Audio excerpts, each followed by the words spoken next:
Сәлем достар, мен жаңа влогыма қош келдіңіздер. Бүгін бізде 18 март.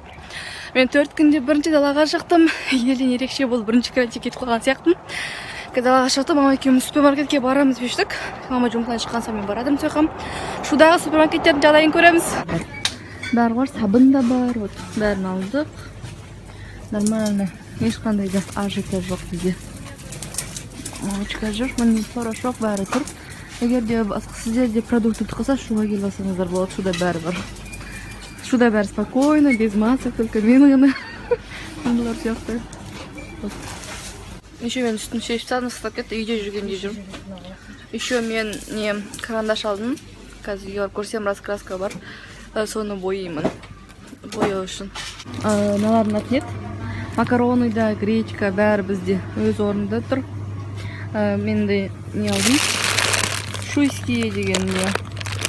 Макароны әдемі сияқты цветтері яркий екен. Көреміз енді қалай алатын. Сосын барып, мынау не макарондар жақсы, біз сөйте аламыз, лапшалар точнее. Қақи қалды. Үрчі лия деген біз алып қойдық қойдым, ая деген. Вот. Енді келдік супермаркеттен, қазір енді чудағы закупкамызды көретін боласыздар. Всегда Алматтан көретін. Бізде Магнум жоқ. Магнумнан басқа супермаркеттер бар. Кішірек, конечно, вот это нан, мына жерде лакомка екеуі. Лакомкалар тәтті. Кіші кезімізден жейтінбіз біз. Вот мынау Алматтағы ішіп жүретін буратино, пико, салфеткалар, халва. Мама екеуміз андай мороженое алдық. Потом маргариндар, сосиски кішкентай, колбаса, сметанка, сүт. Сонда мен жақсы көретін горохтарым екеу. Мындай творожная масса деген, яғни творог, но тәтті. Изюм бар еще ішінде. Кофе. Потом сыр, волкаға чипсы. Потом мындай сливки, бакамак сегенге. Потом көрсетем бір влогтарында. Потом мындай макарон бағана көрсеткен чуйский деген разноцветный. И мындай ракушка макароны. Потом набрю. Мен бір влогтарын, сторисіне көрсеткен болатымын, жасаватырмын деп, көп сұрады, аяқтанса болады деп. Любой супермаркеттен алсаңыздар болады. Мысалы, Магнумнан мен өзіміздің қаламыздан да алдым. И мынау менде сырмен, мынау обычный, өте тәтті, тез дайындалады. Прям күшті жасап алып көрсеңіздер. Вот 300 граммы бір адамға жетеді негізінде. Потом мына жерде пияз, зеленый лук, укроп, мынандай макароны. Потом корица маған бұны керек қазір. Потом мына жақта, кстати, сырный соус таптық біз шудан наконец-то. Халық деген магазинде бар екен, бірақ, конечно, несі басқа маркасын көреміз. Еще чеснокпен екен ол. Потом кетчуп, майонез, огурцы, помидор, филе куриной тауықтың еті тоже. И мынандай лапша екеу алдық. Вот. Покупочкиларымыз. Вот бағын алған карандаштарым мынандай 24 түс бар ішінде. Менде мынандай разукрашкам бар. Удивительное животное деген. Короче, мынау үлкендерге арналған разукрашка. Мен бұны 11 сыныпта мен миім ашып кеткенде бояйтынмын тесттардан.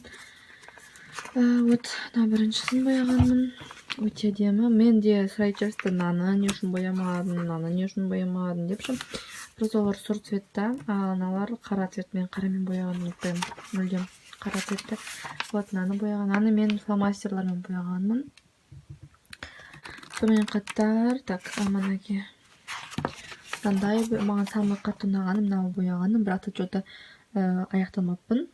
Прям өте сондай яркий и сочный болған сияқты. Мынау құстың бояған, бірақ та мынау артын ақ болып қалған, онша емес болып қалып, бірнәрсе мен істеу керек еді. Сосын так, наны, кажется, балка бояған қасқырларды кіші кезімізде. Потом так, менде бір не болған еді, бір маймылдарды бояғаным. Прикол ұстап маймылдарды розовый бояйын дегенмін. Қазір тауып алайын. Мен таптым соңғы бетінде екен, вот қараңыздар. Просто на жапырақтарын қараңыздар, қалай сочный боялған. И мынау, короче, прикол ұстайын дедім да, и маймылдарды әртүрлі цветпен бояйын шешкен болады. Вот жаңа мен, короче, видеомды монтаждағанша вот нанына боядым. Көбелектерді бояйын деп шештім. Қараңыздар, қалай әдемі боядым. Маған ұнайды осындай көк пен фиолет араласқан көбелектердің цветі. И мына жақтардың бәрін жалғастырамын. Сонымен қатар мына гүлдерді де бояғым келіп отыр. Вот осындай нәрсемен айналысамын карантинде, короче. Мен жаңа, короче, қазір уже 11 болды түнгі бағана, үйге келген соң үйге тәтелерім келді, тамақ ішті. Короче, потом мен видеомның, влогымның бір ортасындағы материалын, кадрын түсірдім, монтаждадым оны, аяқтадым, точнее монтажды, и каналға загрузка істеп аттым да, жаңа 90% қалғанда ойладым. Что-то на влог маған ұнамайды деп ойланып, өшірейін ба, салайын ба. Короче, и ол видеоны шығарғым келмей қалды, ол влогты, поэтому тоқтаттым. Қазір монтажын удалитемді, қайттан басынан істейтін болам, толықтырып. Я сондай кейде жағдайлар болып қалады, кейде видеоларым ұнамай қалады, сондықтан да өшіріп тастаймын. Поэтому қазір монтажын қайттан басынан бастап, влогты ертең шығаратын болдым. Бізде келесі күн мен уже ужин дайындап жатырмын. Бүгін менде типа паста болады. Қазір бірінші тауықтың етін примерно мынандай, немесе мындай кусочекті кесіп алып жатырмын. Вот тауықтың еті туралды, чеснок, кішкентай, вот изменші жетті керек. И уже мен ата су қайнап жатырмын, лапшаға, пастаға. Вот кішкене қайнап қалған соң қуыра бастаймын. Короче, тауықтың еті вот қайнап жатыр, қуырылып жатыр. Мен мына жақта сырды нетуге ниеттім, тырыстым. Мен сыр и мынандай сыр бар, плавленый, осы екеуін араластырып қосқым келіп тұр, көрейік не болатын. Нанның барлығын теркадан өткіземін. Нанның кішкене вот мынандай примерно. Так, короче, мен сливкимді қостым, кішкене ғана, всего лишь. Осы самый главный ингредиент. Обязательно мынандай алыңыздар, кейбіреулер тортқа, яғни олар сладкий болып қалуы мүмкін, но сладкий емес. Вот сыр дайын, мына жерде палка, ташкентский чай дайын деп жатыр. Мына нені алып берші, көрсетейін. Ценникті жуып ұстау керек. Вот мынандай не алып келді бүгін. Чайник. Вот осы менен қазір ташкентский чай жасайды. Так, мінекей тамақ дайын болды, өте күшті. Прям кафе дегендей, тек қана грибы жетіспейді. Вот балкон чайы ташкентский, тоже кафе дегендей. Бүгіннен кейін, наверное, бір күнім инстаграмға рецептін түсіреміз балкон екеуміз. Тамақ қалай? Күшті. Аз болсын бәрін, не? Так, тамақты ішіп бітті, как всегда орын жадық. Еще мен қазір, как всегда, дистанцион сабағымды істеп жатырмын. Және де алдыңғы влогта көбісі дистанционды сабақ жайлы айтып кетуімді сұрапты. Жалпы мен уже қазір 2 сабағым істедім. Дистанционды сабақ, жалпы басқаларда қалай екен білмеймін. Бізде өзіміздің универіміздің мынандай порталы болады. Былай көрінеді портал, міне менің аты жөнім. Вот, на сабақ қазір государственная службаныкі порталымыз біздің аты, менің универімнің аты, қазу мой имя имени Аблайхана. Мінекей мына жерде негізінде басқаша, кішкене басқаша екен, мына жерде біріншіде бізде лекция деп тұру керек. Вот семинар, вот СРС и задание. Күні заданияны біреулер береді, біреулер бермейді. Вот СРС деген сияқты. Мысалы, мен қазір бізде сабағымыздың бүгінгі тақырыбы, мысалы, бірінші сабақ Республикасының мемлекеттік қызмет пен басқару ұғымы, принциптер, ерекшеліктері. Бұл бірінші лекциямыз. Екінші апта вот осылай 7 аптаға дейін барады, мінекей. Вот бізде госслужба деген мемлекеттік қызмет деген сабақ. Вот осындай. Қазір осының бәрін 7-ші семинарға дейін бәрін істеймін. Барымша түсінікті түсіндіруге тырыстым, түсініңіздер деген ойдан, және де жалпы маған ұнайды. Осындай дистанционы оқыған, әрине қиын түсінбейміз, өйткені өйтіп біз оқымағандықтан көбісімізге, апайларға да, бізге де түсініспеушіліктер көп болып жатыр, қиындықтар болып жатыр. Бірақ та маған ұнайтыны, мысалы мен осылай кешке жақын барлық жұмыстарымды бітірген соң, ұйқымды қандырған соң өйтіп келіп, бір 3 сағатымды отырамын да, мен алдын ала барлық тапсырмаларымды жіберіп қоямын. Яғни ертеңгісіменен мен тұрып, жіберіңдер деген жермес үшін мен алдын ала барлығын істеп қоямын да. Алдын ала 1-2 күнге, 1-2 аптаға алдын ала істеп қоямын, чтобы спокойно ертең асықпай жүру үшін. Достар, бізде бүгін пятница. Мен көзіме күндіз келеді, поэтому не келетқанды көріп атқан жоқпын. Мен почтаға баратырмын. Көленке. Бүгін сағат 11-де мен тұрсам, маған айтады, короче, саған посылка келді дейді. Нормально влогын түсіре алмайын, адам көп. Тағы адам. Ешқай адам жоқ сияқты, короче, айтып алайыншы тез. 11-де тұрдым, маған бір өзін айтты, саған посылка келді почтаға. Бірақ мен білмеймін қандай посылка екенін. Мен кітап деп ойлап тұрмын, кітапқа заказ бергем. Бірақ ол мен кеше вторник заказ берген болады, 2 күн бұрын. 2 күнде тез келіп қоймайтын шығар деп тұрмын енді. Білмеймін, қазір көреміз. Короче, мен топас. Үйге қайттан бар келдім. уже нормально жүріп қойған болатын едім. Немді ұмытып кетіппін, паспортымды. Онсыз бермейді ештеңе. Ыстықтап кеттім, шу бүгін жанып жатыр. Короче, достар, бағана ойлағандай кітаптарым екен. Тез келді, 2 күннің ішінде қарағандыдан келді. Короче, мен уже инстаграмға распаковкамды түсірдім. Ішінде өте әдемі мынандай наған упакованный кітаптар болды. Қазір көрсетем кітаптарымды. Еще хат жіберіпті мынандай конверттің ішінде. Мінекей алғыс хат типа алғандың үшін рахмет, андай мұндай. Сонымен қатар мінекей қанша теңге болған бағасы. Вот 5400 теңге 3 кітап. Мынандай Ребекка деген кітап көптен бері оқығым келіп жүрген болатын. Дафна Дюморенікі. Мінекей и 13-я сказка. Өте жақсы кітап дейді негізінде. Шайқада мен барлығын интернеттен көрген болатын. И мынаны бұрыннан бері оқығым келіп жүрген болатын. Зулейха открывает глаза. Гузель Яхи Натурал жазушысы. Мінекей.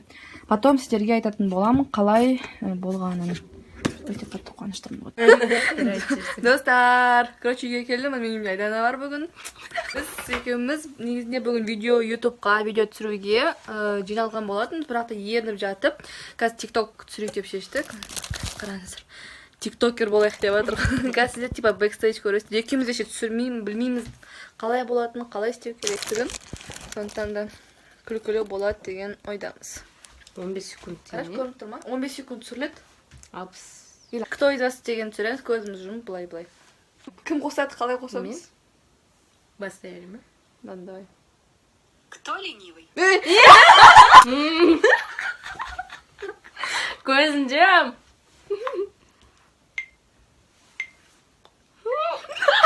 Кто ленивый? Загибай палец, если ты делал это в школе. Списывал. Прогуливал уроки. Ссорился с одноклассниками. Мен балаға ұқсадым ба? Мен, короче, бала болуым керек, наверное, былай қойық. Бері отырық шеге. Бүйтем. Ұстайын барынан, а? Я ана жаққа қарайсың. Я дейсің. Бақытты бол. Тез болып кеттің сен. Ойбай, амыр.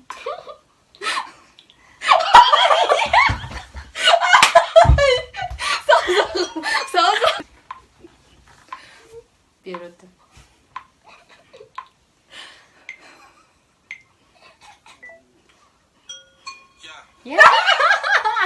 Тормоз! Садаш 3 секундтан кейін я дейін. Телік кеттім, мен үш бала болатын деп. Попытки что-то изменить немало людей сгинуло по приговору суда, либо через киллер. Вот, қыздармен кездестік. Аяжан, Анель. Айдан аяқтап отыр. Пицца жейміз. Айдан екеуміздің қарнымыз ашты, тикток түсіреміз деп. Все, ас болсын. Достар, мен уже үйге келдім. Бағана тиктоктарымыз шықты неге инстаграмға. Мен инстаграмда ссылка тұрады. Комментарийда соған кіріп көрсеңіздер болады. Маған өте қатты ұнады, көп адамға да ұнап жатқан сияқты. Вот, и мен қазір мына жерде всегда бір жаққа баратын кезде шашып кетемін. Вот, соны қазір настырамын. Бока не істеп жатқанын көрсеңіздер, просто күлкіден жарыласыздар. Бірақ көрсетпей қойын. Вот, сонымен еще мен бүгін былай шығып кетіппін, жай ғана. Бала жылы болған, қазір суық болып кетті ала. Инстаграмыма жазылыңыздар, өйткені мен тиктокта маған көбісі мен тауып алып жазылып жатыр. Мен тиктокта жабық аккаунт, мен оны ашпаймын, өйткені мен тиктокер болу мақсатым емес, тиктокта танымал болу. Сондықтан мен ол жерде ашпаймын, тек қана инстаграмнан көре аласыздар. Мен алдыңғы 2 влогымда сіздердің комментарияларыңызды оқыдым, түсіндім. И әсіресе соңғы влогта влог көбісі ұнамаған сияқты, сондықтан мен оны өшіріп тастадым точнее уже. И енді түсіндім сіздердің көп қалауларыңызды, оқыдым барлық комментарияларыңызды. Сіздерге ондай ұзақ сөйлегенім, влогта сөйлегенім ұнамайды екен көбісіне. Сондықтан да енді влогтарымда үлкен тақырыптарды қозғамаймын, көп әңгіме айтпаймын. Сол жаңағы соңғы влог болды, поэтому енді ондай болмайды. Бірақ та мені қолдайтындар, әңгімемді тыңдайтындар да бар екен. Егер де сондай бір нәрсе айтқым келетін болса, мен бөлек видео түсіретін боламын. Ал жалпы видеоларымда ондай айтпайтын боламын. Все, мен шештім, сіздерді естідім. И алдыңға жол айтқан менің экспериментальный влогтарым жайлы мен қазір көп сөз айтпаймын, сондықтан да мен комментарий жазып кетемін. Жалпы қашан шығатын, не үшін шықпай жатқанын, қалай болатынын. Вот. Так, достар, бізде бүгін суббота 21. Біз қазір мама екеуміз уборка істеп жатырмыз үйге. Бәрі заттарымызды қараңыздар.